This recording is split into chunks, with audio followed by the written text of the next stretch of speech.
It's been some 10 to 11 weeks of very vigorous parliamentary activity for the first meeting of the fourth session. This is the chamber. My name is Mensah Opoku. The coronavirus pandemic is continuing to have a toll on our daily lives, social, economic, political, and all other aspects of life. It's also landed in Parliament in terms of various measures that are being put in place regarding legislation, among other things, to contain its spread. For more of what has been making headlines in Parliament this week, here is the recap.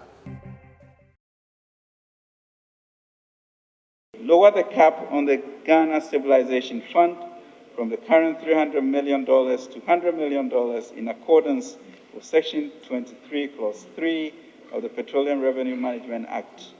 This measure will enable the excess amount in the GSF account over the $100 million cap to be transferred into the contingency fund consistent with Section 23, Clause 4 of the PRMA. The amount transferred in the contingency fund will be used to fund the coronavirus alleviation program. Secure the World Bank DPO of 1.716 million Ghana cedis. Secure the IMF credit facility of Ghana cedis 3.145 billion. Reduce the proportion of net carried and participating interest due GMPC from 30% to 15%. Amend the PRMA to allow a withdrawal from the Ghana Heritage Fund to undertake emergency expenditures in periods of national emergency. The coronavirus alleviation program is government's economic measure to mitigate the impact of the pandemic on businesses and individuals. The 1 billion Ghana cedi for the program is to be drawn from the Ghana Stabilization Fund. A request from the Finance Minister to Parliament in this regard has, however, hit a snag. Daniel Ochemabuaje explains the reason behind the Finance Committee's decision not to give the government's request an immediate green light. After we have made provision for contingency, the Committee on Finance must have an idea of what the funds are going to be used for. So the committee's report will come to the chamber for the debate in terms of the capping, which is approved at the committee level. It will be debated, and I'm sure it will go through easily. But the minister will have another responsibility of coming to the committee only for the committee to say yes. Yes, we have agreed for you the $200 million that is going to be released out of this capping.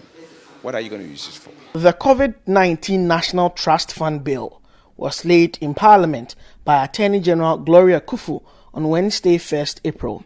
The bill was referred to the Constitutional, Legal and Parliamentary Affairs Committee of the House to determine whether it's of urgent nature or not. The committee returned with a verdict that got the approval of the plenary. In all alacrity, go through it and come with a report to us. The Speaker, we can then pass through all the processes in one day if we so determine.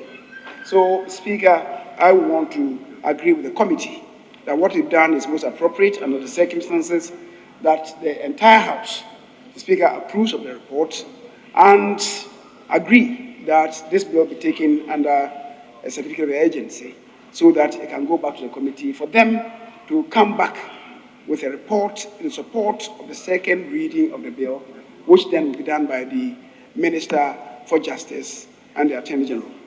Regarding the $35 million facility for the COVID-19 emergency response program passed by the House on Wednesday, the minority said government has not been candid with Ghanaians about the source of funding for the COVID-19 fight.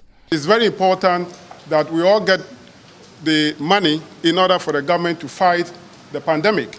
So our press called briefing this morning is on to find out from the government how they are going to raise that $65 million. That is our first point. Now, we don't know where they are getting it from. There was a rumor that they want to borrow the money from Gary. Gary is a loan of $200 million that the House approved for a project here in Accra. Now, if they want to borrow that money from Gary, we want to know how they will go about it, because that was a project approved by the House. We don't want to take that rumor to be the truth. If that is the case, they should come clear and tell us they are going to borrow that money. The government spokesperson on finance, Daniel Ochemabuaje, disagrees. It is better to use our money and try to find a replacement. Don't forget, even though the $100 million may not be readily available, as probably they are saying, but spending that needs to go on to deal with this. It's going on. So where do you think the money is coming from? So I think it's just, they have to understand. It's an opportunity that we are trying to leverage, take advantage of, to support. There's another component that is $65 million, because the IDA alone is $35 million. That is coming from a fund that also sits with the World Bank for Accra, Greater Accra Resilient Program that is going on. And that is a lot of money sitting there that can also be assessed. The presentation of the request to Parliament follows the statement delivered by the Minister of Finance, Ken Ofori-Atta, on Monday. The Speaker referred the request to the Finance Committee of the House. In the wake of the Finance Minister's statement, the Minority Leader believes the Health Minister must appear on the floor to give another update to the House. Preventing and containing the COVID-19. I also understand that the Chinese government gave some assistance to the Republic. The Minister for Health will have to come to this House to apprise us how he is dealing with matters relating to that and its distribution relative to the need for PPEs to support it. But more importantly, Mr. Speaker, the Finance Committee of this House must meet urgently and consider those matters and report same. Regarding the recent bust of a group of head porters, popularly known as Kai Atejuso, and their return to Accra, Sagnarigu MP A.B. Efuseni is of the view the authorities handled the matter wrongly. Yesterday, what happened at Ejusu in the Ashanti region, where dozens of young people on their way, like I said, to the northern, northeast, and savannah regions in particular, were all stopped, forcibly taken out of their vehicles, and forcibly brought back to Accra and dumped in Accra.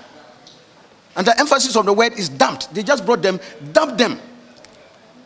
All of us can recall that one of the fundamental reasons why a lot of them were leaving Accra for their destinations, their hometowns, was because in Accra here, a lot of them are not properly settled. They don't have residential areas on their own where they can go and habitate. And as all of you know, colleagues, you go in the night and some of them, you see them sleeping rough. But Deputy Minister of Health Alexander Aban disagrees. Some of the people in the lockdown areas are trying to move out of Accra, or Kumasi for that matter, to the countryside. The purpose of the lockdown is to get the people in the area to remain where they are, so that we can do the contact tracing and find anybody who may have come into contact with those who imported the disease. It is only that, by that way, that we can conclusively and decisively deal with this scare. So please, those who are trying to use some tricks and other gymnastics to get themselves out of Accra, it is not in your interest. It is not in the interest of the country. It is not in the interest of anybody. Regarding the fight against COVID-19, the ranking member on the Health Committee, Kwabena Minta-Akando, is lamenting what he calls the failure of government to distribute personal protective equipment, PPEs, to frontline health workers who need them the most. The minister responsible for health must appear on the floor of the House to give us the distribution list of the PPEs. It's very, very important, because we are not in normal times and people are complaining all over. Just 3 days ago, I had the opportunity to tour in my constituency, and as you all know, my constituency shares boundary with La Côte d'Ivoire. And none of the people manning those borders had even common thermometer gun. But Deputy Social Protection and Gender Minister Frida Prempeh says government is approaching the fight at hand with all the seriousness it deserves. My colleague in Parliament to stand before you and talk about the fact that this government, and for that matter the President, is not doing enough, it's so surprising. He's talking about PPEs. If one single person, if one colleague of ours, if only Kennedy Japan can support this fight with 130,000 nose masks, with 130,000 gloves, with 450 beds, with gallons of sanitizers, let alone the President. The president thought it wise to put together a team to also raise funds to support this fight. The president has given out enough PPAs. And I must tell you, friends of the media, that the PPAs are not being distributed now by the Ministry of Health. We have a collective team under the Ministry of Defense. That's exactly where Kennedy Japan's items are. So the military are putting everything together. Extension of the lockdown. I believe that that is the essence of a lockdown. You lock down, restrict movement, because once movements are not restricted, the spread will move fast. And so, in order to be able to contain them, I think that restricting the movement of people in these 5 regions will not be bad, so that we can, but see, yes, of course. But you see, if you restrict their movement in the 5 regions, and you sit idle, only restricting the movement of the people in those 5 regions alone will not help fight the virus. You must have steps in place to fight it whilst you have contained them. Because now, once you do a lockdown, they are at home. So if you are embarking on testing, you can easily do so. But if you embark on lockdown and you're not doing anything, at the end of the 2 weeks, people will still be carrying the virus and they'll be spreading it. Cause 90, nothing, you have achieved nothing. Then the issue of only minority. Yes, of course. It is the responsibility of the committee to be addressing or taking issues of health up.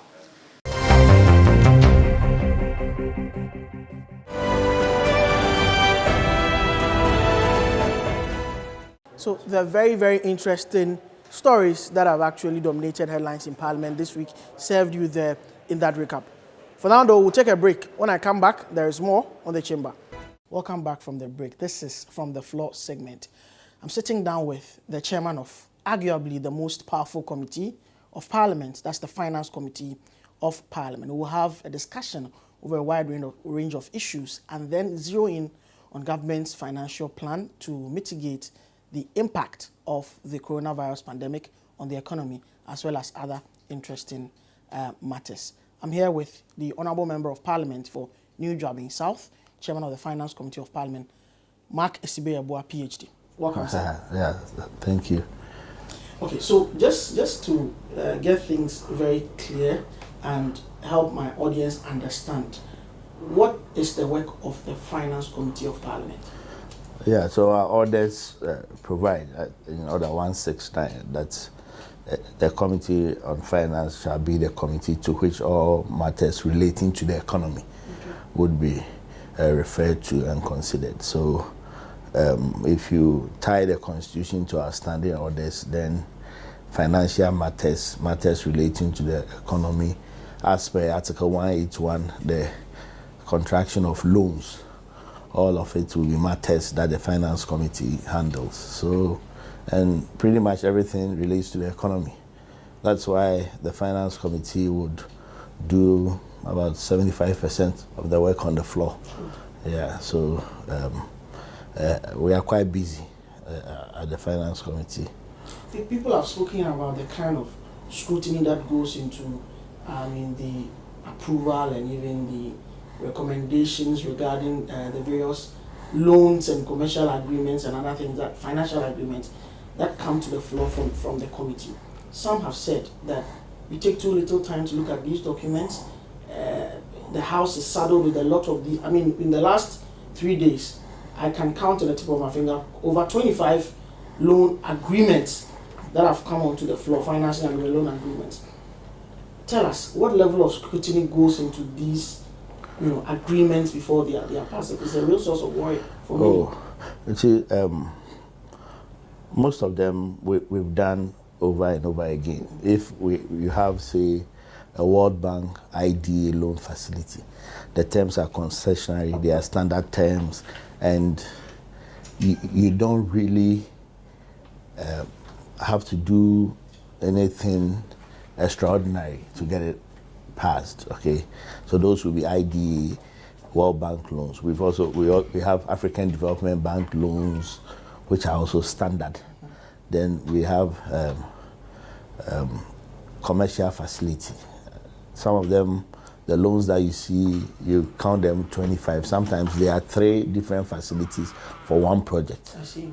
So there will be an OEKB facility, for example, of which finances the project to the tune of 85%. Then normally government would have to provide counterpart. But then government says, well, I'm going to borrow, because if I don't have the money, it's going to delay the process. So government borrows again for the same project. So sometimes there are 3 different facilities for one loan. That's why when we are moving the motions, we would combine them and say that I'm moving motions, say 7, 8, and 10, because it's the same report. So the sources of the loans are standard, and we've done these over and over again, and maybe we have perfected the act of approving loans. There's also a concern about tax waivers and how much could have accrued to the state kitty if we had not granted these waivers to some of these companies. Most of them are worked on by a committee as well. Yes, there's a constitutional provision again, 1742 of the Constitution says this Parliament that shall waive taxes. So nobody in this country has that power to do so. And most commercial contracts that come to Parliament, approved by the sector committees, have clauses in there that says the project be exempted from duties and taxes. So we only give meaning to what is in the commercial contracts. They come to us, and if you didn't waive the taxes, it adds on to the contract price. So if it's a $174 million contract and the duties thereof are 26 million, you choose to either waive it or add it to the contract sum. Okay. And if you add it to the contract sum, the financing costs, everything also go up. So these things are not going to end. If we had our own monies and we're building a project, which we do, if we are building from a school with funds from Get Fund, the contractors that do these projects, they pay taxes and duties. These are our own funds. Okay. But if somebody is sourcing funds from somewhere, the lender says, I don't want you to use some of these funds for the payment of duties and taxes. If the country insists, then they are going to add it to the cost. So yeah, that's what we have been doing. So yes. All right, let's come to this. I mean, the coronavirus pandemic, it's taking its toll on the world economy. The IMF, World Bank, if it continues, they are predicting the contraction of many economies. Many economies may go even into recession.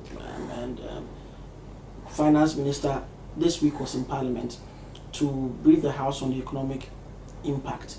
Personally, observing and looking around, what does this mean for our economy? The consequences could be dire. If you drive around town, there's pretty much little economic activity going on. Our country depends a lot on our exports. Now, the destinations of our exports are in lockdowns, so a lot of our goods are not needed in these times. If even they are needed, there's no economic activity in those countries. We are also import dependent. We import a lot of essential drugs, food, and what have you. So then again, all those in import businesses, what do? So just a back of the envelope calculation, you are going to lose some 5% of GDP. Without As I mentioned, 9 billion. Yes, and if this is wiped off, it could go into negative. Now, 2 quarters of negative growth will be a recession, and it's been predicted all over because of the experiences during the Great Depression of the 30s and the Great Recession of 2008. Now, central banks and ministries of finance are proactive. Immediately they see signs, they want to stimulate the economy so that there's not a complete decline in economic activity. But we are just maybe 10 days into this lockdown in Accra and Kumasi alone. And if you look at the hotel industry, the airline industry, the restaurant, food industry, services, if you even want to get a haircut, I'm sure you will struggle. So with all the informal actors in our economy, the painter, the plumber, the electrician, the steel bender. All of them are home in our big cities, Accra and Kumasi. So there's going to be a slowing down of economic activity, and the economy, excuse my French, it could tank. These are serious times, and nobody can really have a handle on it to predict where we are going to. But these are challenging times for the economy. For a small open economy like ours, the economy could suffer seriously. The same statement proposed some measures. For instance, the coronavirus alleviation program. The president asked for about 1 billion cedis to be dedicated into that fund, which will be coming from the stabilization fund. Other measures were also mentioned, going into the central bank having to lower some of its projections and permutations. There's also the talk of the heritage fund, but we'll come to that. Let's first look at the stabilization fund. Going into the stabilization fund, what at all is the stabilization fund? So our oil revenue, the Petroleum Revenue Management Act that regulates the usage of our petroleum revenues says that every year when you take out the portion that goes to the National Oil Company, GNPC, the rest, there's a formula. 70% of it goes into what we call the ABFA, Annual Budget Fund Amount. The remaining 30%, we have what we call a stabilization fund, and then we have the heritage fund. 21% goes into the stabilization fund and 9% into the heritage fund. The heritage fund, the law says that you cannot touch it until 15 years has passed, and in the 15th year, Parliament by a resolution of a majority will decide what you want to use the interest on the stabilization, the interest on the heritage fund for after 15 years, because the essence is that the oil revenues the oil resource would deplete at some point, and so future generations must also benefit from it. So let's save this for some rainy day in the future. So that's the heritage bit. Now on the stabilization fund, the law says that the minister shall place a cap. So the minister, in presenting the annual budget, proposes a cap that will be placed on the stabilization fund. That is how much goes into the stabilization fund. This year, the minister placed a cap of 300 million. And this cap is on an annual basis? Yes. Okay. So this year, the cap on the stabilization fund was 300 million. So that when monies, because we projected oil revenue, crude oil price of 62 average per barrel. And now we're around 22 or something. Yeah. So if you get the 300 million in the stabilization fund, the rest goes into a contingency fund, which contingency fund shall be used for debt repayment. Okay. That's what the law says.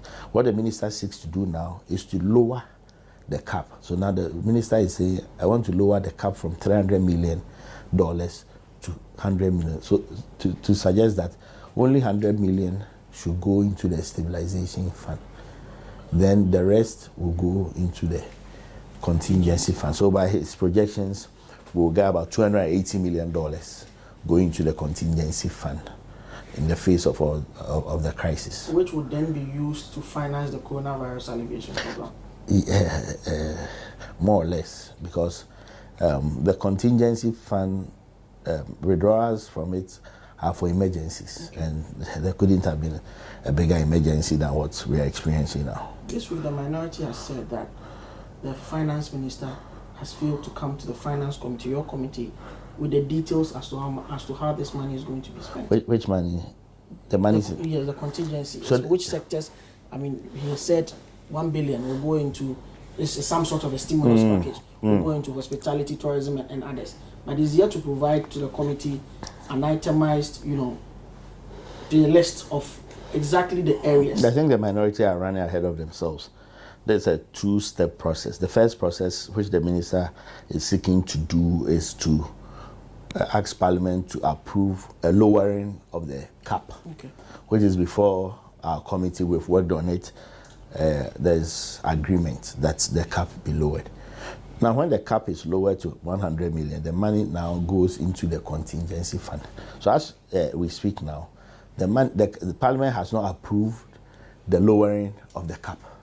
So technically, there's no money going into the contingency fund. Yet. When Parliament, hopefully this evening or sometime tomorrow before the House rises, approves the lowering of the cap, then straight away, as per clause section 23(3) of the PRMA, the money moves into the contingency fund. Okay.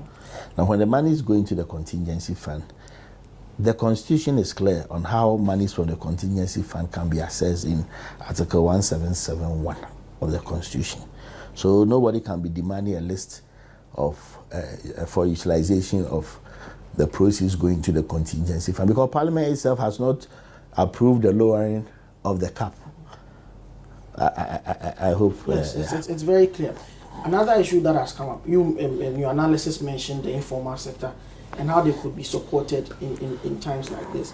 There's been the proposition of cash transfers.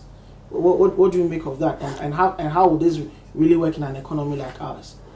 Yeah, again, the informal nature of our economy makes this very difficult. If the economy were formalized, we had proper national identification, and we have good data on everyone, then we can segment the needy in the society who need these transfers. But we already have the LEAP program, Livelihood Empowerment Against Poverty, which the Ministry of Gender and Social Protection runs. So to start with, we have a fair idea of the very poor. Then we also they also have data on the aged, and so that could be a starting point. If the government really wants to seeks to make cash transfers, they could liaise with the telcos. Okay. Because these are going to go by mobile money transfers. So you liaise with the telcos. So the data on the poor, the aged, the vulnerable, those who really need help. So you start off with the baseline data. I know the Ghana Statistical Service is also helping to churn out some good data. Once you have the data and you can get information from the telcos, then at the press of a button you can make transfers to all of these people. So I know the Gender Ministry and the National Security and agencies involved are working on some of these. Those are beyond us. Interesting. All right. So we're coming to the end of the interview. It's been quite an interesting meeting for the Finance Committee. A lot of work has been done. What will be your concluding thoughts? As I said earlier, we do a lot of work, but we don't sit. We don't have cameras following us, so you might not really know. We advocate that once in a while. You already do that sometimes. One of the key things that we worked on was the Customs Amendment Bill, which would facilitate the setting up of automobile assembling plants here. That's huge. There was a lot of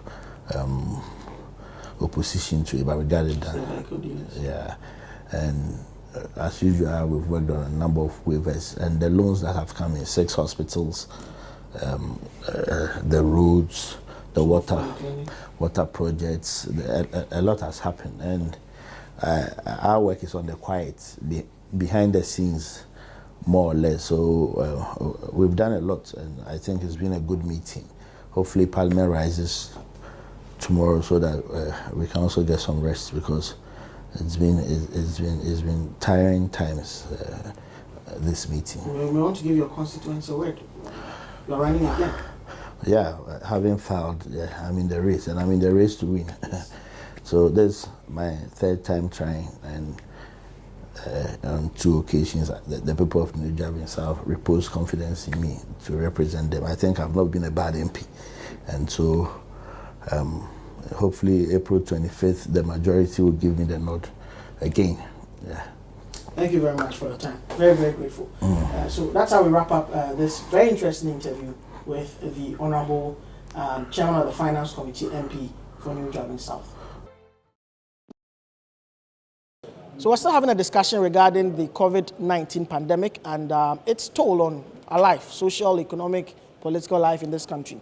I have with me a member of the Constitutional, Legal and Parliamentary Affairs Committee of Parliament and Member of Parliament for the South Dai constituency, the Honorable Roxanne Dafiamako. Welcome, sir. Thank you, my brother. So it's been barely a week since the imposition of restrictions kicked in. That was passed by Parliament. President subsequent to that instituted a partial lockdown in parts of the country, Greater Accra and the Greater Kumasi areas.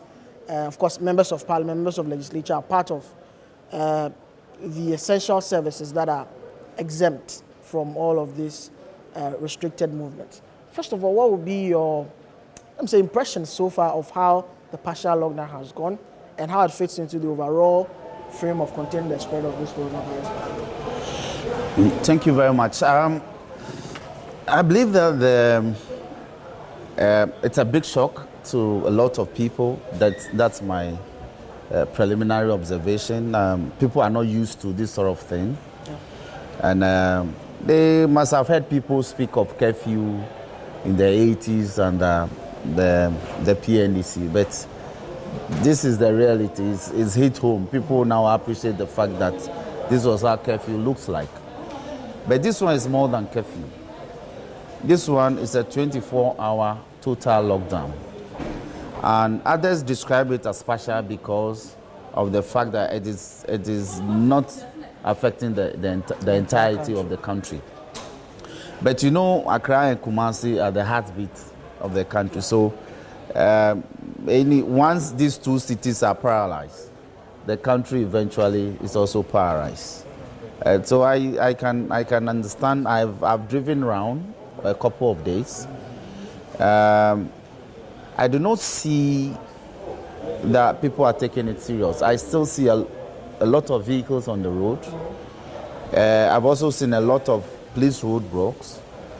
But the insistence on the key reasons, i.e., for purposes of purchasing basic amenities like food, i.e., for attending to nature's call, i.e., to be able to attend to a hospital, and such other things. People are giving a lot of flimsy excuses. So I can appreciate the reason why the security officers are using high-handed means to enforce the conditions of the lockdown. Aside from that, I have also gathered that it's affected the economy, the basic economy, the two economies, the microeconomy of these two metropolitan areas, to the extent that it's also affected or paralyzed the economy of the outliers. Yeah. So, Pung areas they are affected, Adan is affected, Afienya, Akuse, Akusombo, Atimpoku, Pung, they are all affected. Because there's an overspill of economic activity. Because you see, there's an interface. Every day people drive into Accra to do business and take business out. And so once Accra is cut off, like I said, there's a paralysis of movement. So the microeconomy is affected. A lot of small businesses are also affected. Aside from that, our socio-cultural lifestyles are also drastically transformed. Now you can't even shake your brother when you meet him. You can't give a shoulder the way we do it as young men. Women can't do what they do anymore.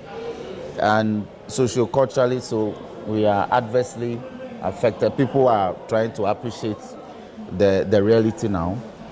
And religiously, our religious practices have also been adversely affected. People can't go to church and practice their faith like they used to do. People can't travel to the mosque on a Friday afternoon to say their prayers. They have to say so quietly in the deepest recesses of their bedrooms. And so the social lifestyle of our people are generally, and you know, economics and social lifestyle are interwoven. One has a reflection on the other. So generally, we are paralyzed. And the full gamut of the effect will be felt after the 2 weeks assessment is done. Yeah. And perhaps the president may want to extend or review, by way of extending for another 2 weeks or for a week, as and when the situation will demand. So we'll see what happens in 2 weeks' time. When you were working on the Imposition of Restrictions Act at the committee level, is this what you envisaged in terms of its implementation and in force, operationally? Is this what you envisaged? Yes, if you recall, and I know you were in the House. For instance, I argue that the good intentions of the president may not be reflective of the way and the manner the security officers who will be on the streets implementing the law. True. So we needed a much more clarity. You hear that even my colleague lawyers are complaining that why are they not considered as essential service providers to be exempted, to enable them attend court, so that in the event that there are special circumstances for which cases will have to be handled, they can clients can fall on them to avail their services. But the Chief Justice has set aside some courts earlier this year. Yes, but lawyers will have to practice that. No, lawyers are not exempted. So who will do these cases? No, but when you talk of the judiciary, lawyers are not part of the judiciary. Yes, but I mean, for the practicality of that measure, if you have to go to court, you need a lawyer. No, I'm a lawyer, and I can tell you that courts can function without lawyers. Really? Yes. I have been in court where I didn't, my matter was not called for like 2 hours. The court functioned for the 2 hours before it got to my turn. The court functioned minus a lawyer. So then there's a case for the bar to be exempted from this? Yes, the bar is making a case. But I have argued with my colleagues that it is possible for the courts to function without lawyers. Once there's a matter before the court and the parties are available, the court is mandated to go into the matter. It is the duty of the parties to say that we want to have a lawyer represent us. Okay. Once the parties don't say that, or the conditions are such that procuring the services of a lawyer become restrictive under the circumstances that we find ourselves, the court is mandated to go ahead with whatever they have to do. That is why, in the wisdom of the Chief Justice, he has set aside some number of courts to operate in these circumstances. And he's not the head of the Lawyers Association, he's not the president of the Ghana Bar. So he cannot make a case for it. Is the duty of the national officers of the Ghana Bar to make a case. And indeed, they were aware of this bill when it was coming. And they knew that they are not being included in the class of essential service providers, in the class of category of service providers that are described as essential services. Okay. They ought to have made their case. All right. There's widespread social media accounts of people who have been brutalized because of the enforcement of these restrictions. There's even a case where the military command is investigating one, the police are also investigating another. Why is it so difficult to have the tenets of democratic policing enforced at this point in time? I will tell you why. It is because of the individual orientation of the officers. This is not an issue for the commands to deal with. The commanders will give their directives and they will urge their men to follow the protocols, i.e. within the military and the police, but they will be working together. But there are certain individual officers who, when they go onto the grounds for some inordinate reasons, will want to apply executive force. Or, in other words, they will want to take the law into their own hands, even though they are the law enforcers. The law is very clear. We made provisions for breach. When somebody contravenes the terms of the lockdown, there are arrangements for you to arraign the person, investigate the matter further, and arraign the person before a court of law, and prosecute the person, and let the person defend himself in the matter. And if indeed is convicted, then the appropriate penalties as prescribed in Act 1020 will apply.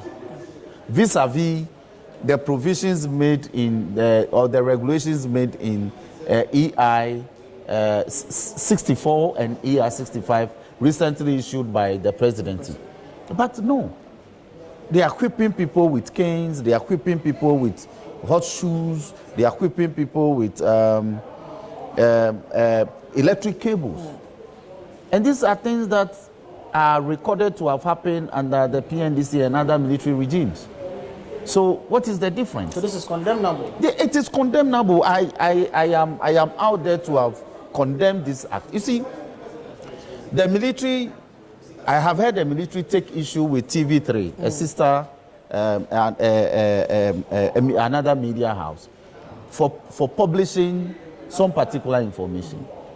And I thought the military would have exercised circumspection in demanding an apology from TV3, because the subsequent evidence suggests clearly that the happenings are feeding into the warnings that they issued. So the apology that he demanded and got, and the subsequent evidence that is emerging from the pockets of the two lockdown areas, it defeats the purpose.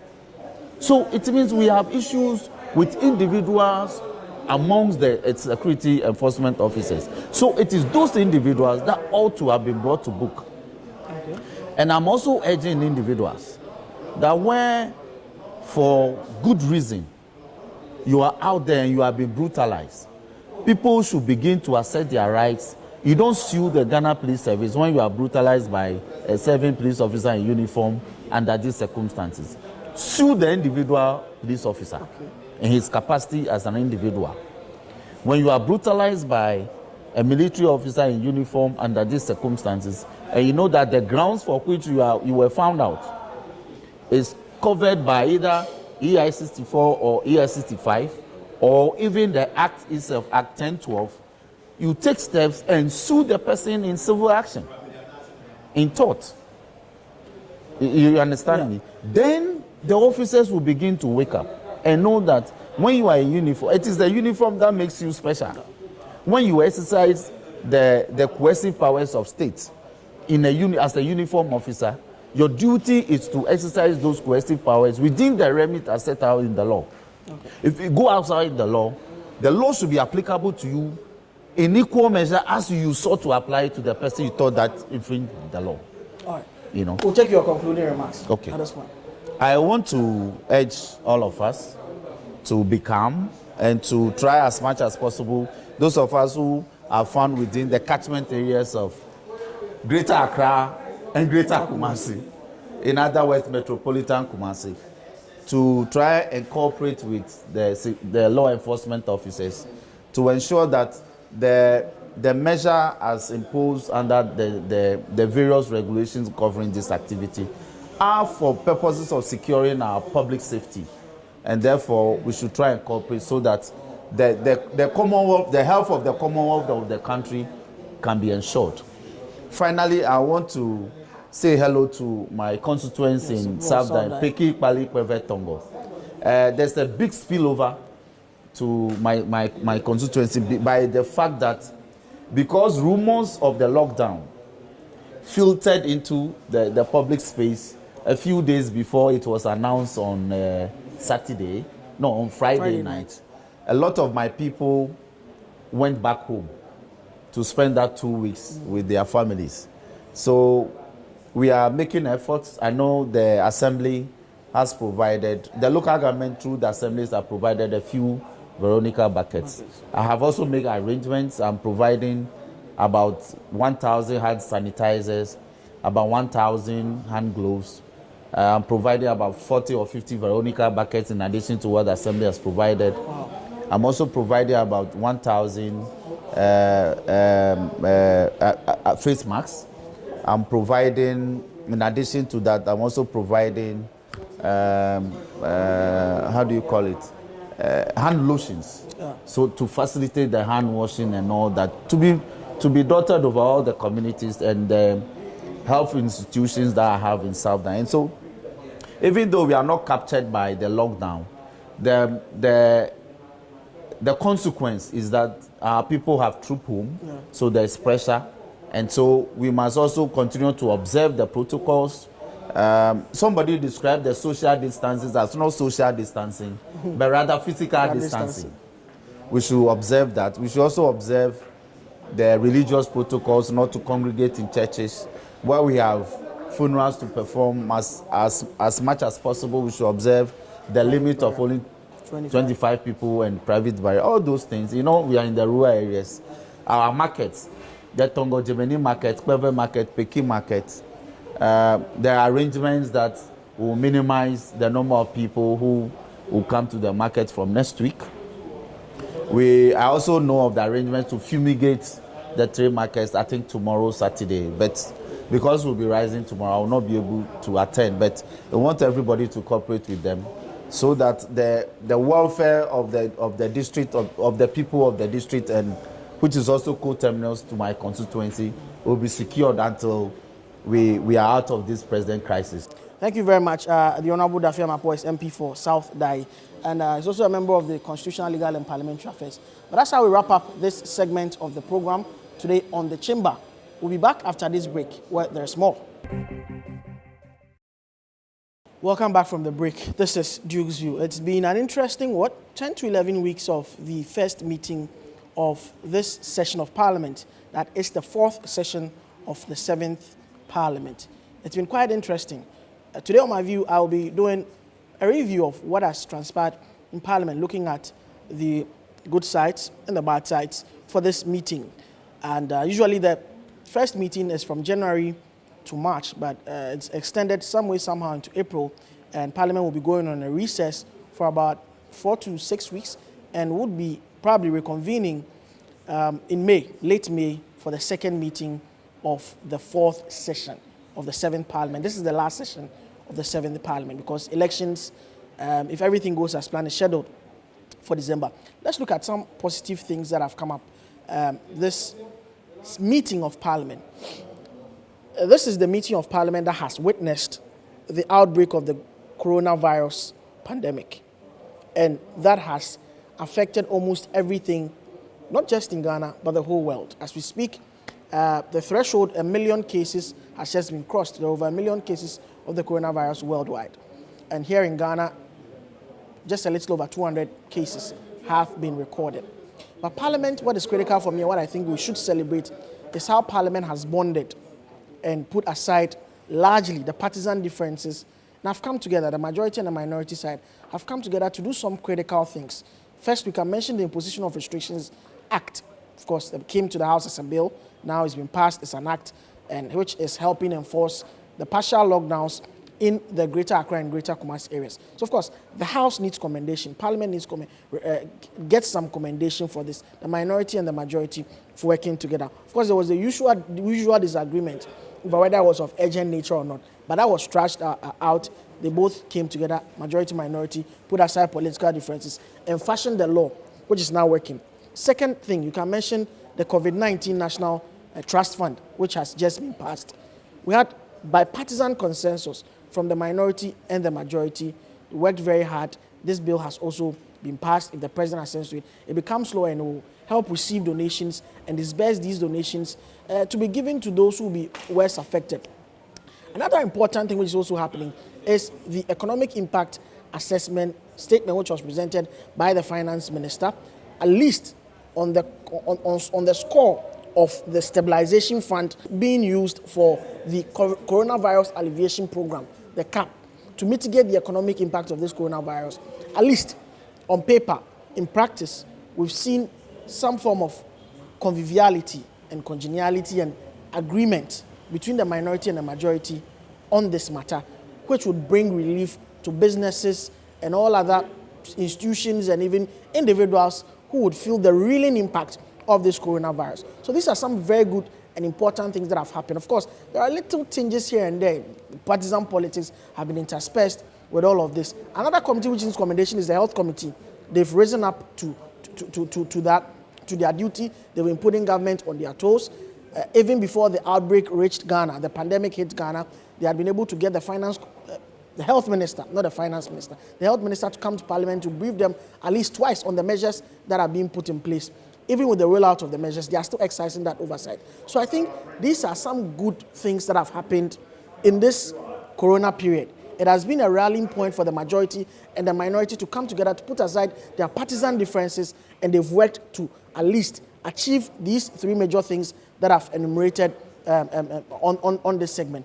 But there have also been some bad sides. I've had cause to criticize the Health Committee and the oversight that they have exercised over the period, especially at the latter part. We're not hearing from them as we ought to. They are not putting the health minister on his toes as they ought to. It's only the minority side that we've heard consistently doing that. And I think that leaves much to be desired. It's also in this meeting that the Speaker issued his directives regarding reportage in the House. This has, in so many ways, affected the way the media does as well. Of course, now you can't conduct interviews before the House is in session. You have to wait till after that. That has had its own problems, but the media has had to find ways and means of adapting to that. I think that with the benefit of the recess, the Speaker should assess this directive, look through, meet the media and find out how this is impacting on the work that we are doing in Parliament, and if possible, revoke it or streamline it or have ways and means of, restructuring it so that reporting Parliament will be effective and will not be hindered in any way by this directive that is still in force. Another downside of this meeting is something that consistently civil society and the media have had cause to talk about. The sheer number of loans that are packed up, put together, and passed before recess, which leaves a lot of questions about the kind of scrutiny and the kind of detailed work that goes into these loans. On the tip of my finger, within the last 2 days, I can count about almost 25 different commercial agreements and laws that have been passed in this House. What happened to scrutiny? What happens to the eye for detail? What happens to crossing the I's and dotting the T's? Of course, no matter, and these are huge documents, some of them 300 pages, 200 pages, and the rest, and they are passed just in a matter of hours. So that practice has not stopped. It's been in full force this week. At least the past 3 days, I can count close to about 25 that have been dealt with. And it's a question that I've put to the Finance Committee chairman, and he gave his justification. I don't know if that convinces you, but I'm not convinced. So, in a nutshell, it's been an interesting meeting. Good sides, positive sides, and then the negative sides as well have all been espoused today for you. Of course, we would be serving you the very best when the House comes back next meeting, which will be in May. And that's how we wrap up the last edition of the Chamber for this meeting, the first meeting of the fourth session of the seventh Parliament of the Fourth Republic.